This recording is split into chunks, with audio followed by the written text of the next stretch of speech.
Ma'am मेरी Mrs को खराटे बहुत आते हैं, तो आपा से प्लीज ये मुझे एक टोटका पूछें। ये परेशान है आपा, बेगम को खराटे। बेगम को खराटे आते हैं और ये परेशान है। आमतौर पे बेटा बीवियां पूछती हैं। हाँ।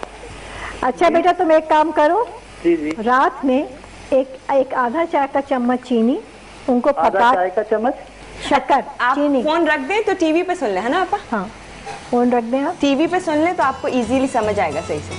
आधा चाय का चम्मच या एक चाय का चम्मच बराबर करके चीनी, ठीक है, और नीम गर्म पानी थोड़ा सा पिला दो रात में सोने से पहले।